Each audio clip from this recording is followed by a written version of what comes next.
que es un lujo contar hoy aquí con el testimonio, la presencia y la fuerza activista que tiene Silvia y que tiene David. Son un futuro y sois el futuro.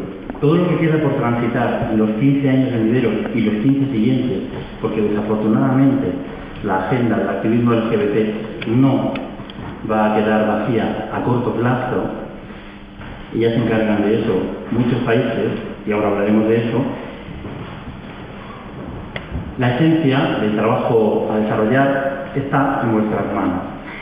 Digo esto porque quiero poner muy de relevancia la importancia, como hemos dicho, de que hoy este tema quede de manifiesto aquí, en la celebración de este acto y la celebración del 15 aniversario de nuestro movimiento asociativo. Cuando hace 15 años comenzábamos a trabajar, como decía antes, ni nos imaginábamos que podíamos tener el matrimonio, pero es que tampoco nos imaginábamos, ni por asomo, que pudiéramos hacer un acto como este.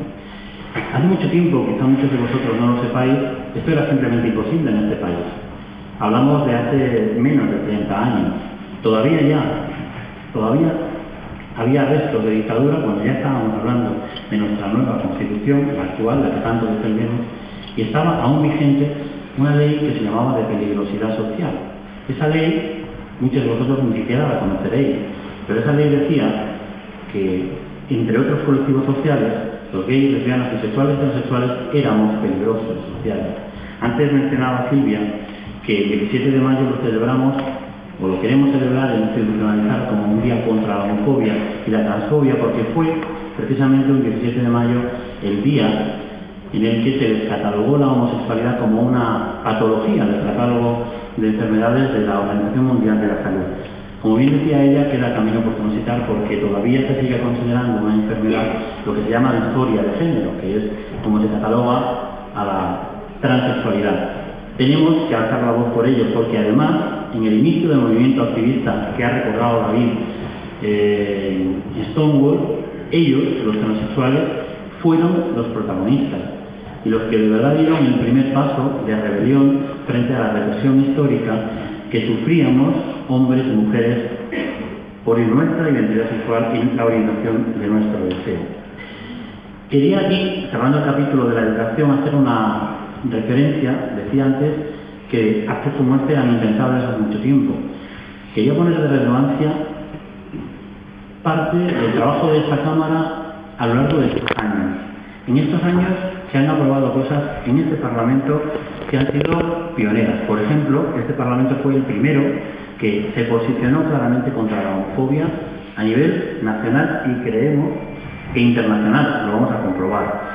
Eso es muy importante y dice mucho de lo que Extremadura es, de la naturaleza que tenemos como ciudadanos y ciudadanas en nuestro compromiso con la igualdad. Pero es que ahora se está debatiendo también una ley muy importante, que es la ley de educación, que está dentro del Pacto Económico y Social, si no me equivoco, y esa ley, lo hemos hablado con los dos grupos parlamentarios, este es más institucional y si no lo diría aquí, hemos pedido que también recoja la realidad de vosotros y vosotras como alumnos, y dentro de vosotros y vosotras, como ha quedado claro, estamos muchos gays, lesbianas, bisexuales y transexuales. Por eso hemos pedido, y en principio creemos que va a ser así, que la ley recoja la no discriminación, la necesidad de la implicación contra la discriminación, la necesidad del trabajo contra el acoso escolar, por todas las razones posibles, pero también por homofobia y por transfobia, y que se recojan la diversidad de familias. Quiero agradecer aquí especialmente la presencia de la Directora General de Infancia, de Inclusión Social, Infancia y Familias en plural. Antes de ayer celebrábamos el Día de las Familias, con absoluta normalidad en Cáceres, trabajando lo que es hoy la realidad. Las familias ya no son de una sola forma, son muy diversas, y eso es lo que debe recogerse en todos los documentos normativos que vayamos construyendo y que nos vayamos dando como sociedad. Pero no quiero hacerme aquí, quería hacer referencia porque es el momento en el que hablábamos de educación, pero al mismo tiempo también quiero hacer referencia a otra ley que también se aprobó en este Parlamento, que fue la Ley de Cooperación de Extremadura. Esa ley ya reconoció la necesidad de implicarnos contra la discriminación por identidad y orientación sexual en el mundo, que existe y mucho. Y ese, como os decía antes, es a nuestro juicio, el elemento fundamental a trabajar en el ámbito internacional, porque no nos basta con nuestra libertad, no nos basta con que España se haya convertido en una especie de paraíso internacional para los derechos y libertades de gays y lesbianas, bisexuales y transexuales, no. Necesitamos que en cualquier parte del mundo se pueda respirar, independientemente de a quién ames o cómo te sientas. Y eso no es así. A día de hoy, en más de 76 países, la homosexualidad es ilegal y está penada incluso con la cárcel, y en 5 países incluso con la muerte. Es una aberración que a alguien se le pueda encarcelar. Entiendo que vosotros pensáis que es una barbaridad que se pueda encarcelar a alguien por ser homosexual. Silvia acaba de llegar de Camerún, de su trabajo como cooperante internacional. Hace pocos días tuve el privilegio de conocer a una mujer, ella fue la que precisamente nos la contactó, que es abogada en Camerún, y ¿sabéis a qué se dedica?